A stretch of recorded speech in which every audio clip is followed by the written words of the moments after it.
السلام عليكم ورحمة الله تعالى وبركاته. إذا غادي نشوفوا المعادلة المختصرة لمستقيم إيكواسيون غيدويت دين دوات.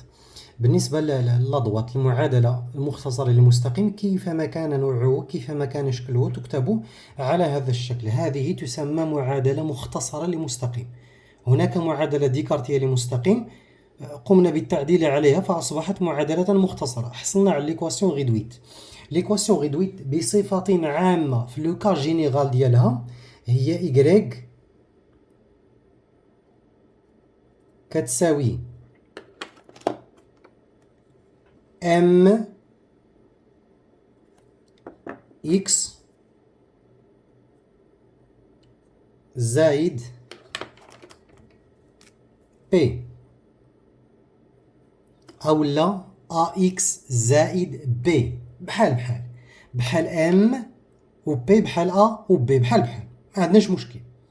ام كيتسمى الكويفيسيون ديريكتور او المعامل الموجه. شنو هو الدور ديالو؟ الكويفيسيون ديريكتور المعامل الموجه بالعربيه او لا الميل لابوند بالفرنسيه. شنو هو الدور ديال الميل؟ الميل كيحدد لنا الميلان ديال المستقيم، واش هذا المستقيم افقي ولا ميل لهاد الجي ولا ميل هكا ولا عمودي ولا الميل. المهم هذا كيتسمى المعامل الذي يوجه المستقيم. مزيان، هذا كيتسمى الأرتوب عند الأصل، لوغدوني أ لوريجين. إذا أردت أن تحدد معادلة لمستقيم فيجب عليك خصك تحدد ام وتحدد بي. هادو هما اللي كيتبدلوا، أما إيكغيك و إكس ما عمرهم كيتبدلوا، كتبقى إيكغيك بلاصتها و إكس بلاصتها. إذا ام و بي خصنا نتعلموا كيفاش أننا نحددوهم. جوج ديال الأعداد أعداد الميل أو المعامل الموجه بالفرنسية لابونت ولا الكويفيسيون ديريكتور، وعندنا لوغدوني ا لوريجين او الارتوب عند الاصل. مزيان، المستقيم عنده ثلاثه ديال الحالات اللي كاينه عندكم. يا اما غادي يكون اون دروات باسون بار دو بوين، كيقول لك سوا دي اون دروات باسون بار لي بوين اي بي، ولا ليكون بالعربيه ليكون ديال المستقيم المر من النقطتين ا و بي ولا سي و دي ولا بي و سي، ما كيهمناش. او لا كيسميه كيقول لك حدد معادله دي مختصره للمستقيم ا بي. اذا هنا خصك تعرف انه كيدوز من ا و بي. صافي دي تيرميني اون ايكواسيون ريدويت د لا droite ا بي. خصك تعرف بان هاد لا droite هادي باسون باغ لي دو بوين ا بي. مزيان، غادي ناخدو بصفة عامة وغادي نقولو المستقيم او معادلة او المعادلة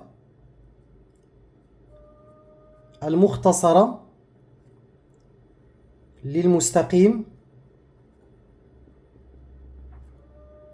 A B مثلا une équation réduite de la droite AB. مزيان، كيفاش غادي نحددو هاد ام لنحدد ام ديال AB؟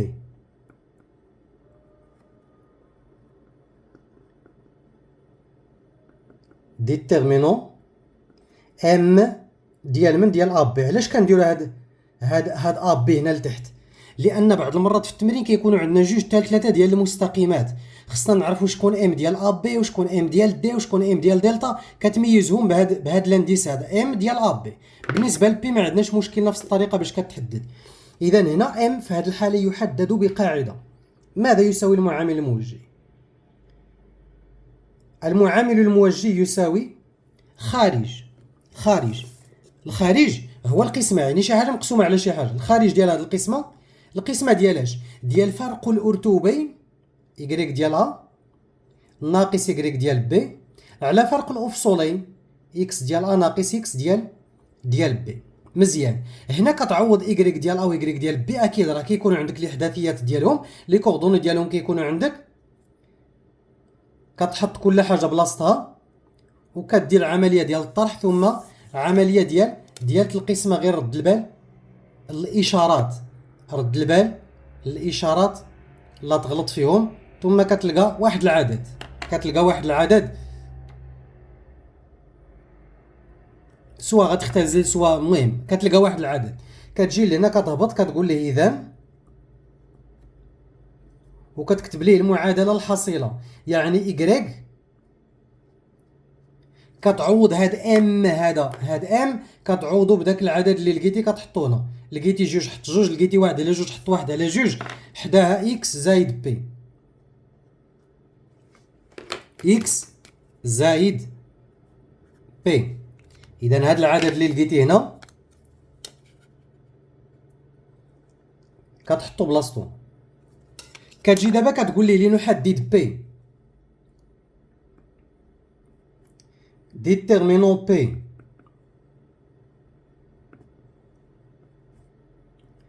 بالنسبه لبي كنحددوه بواحد النقطه.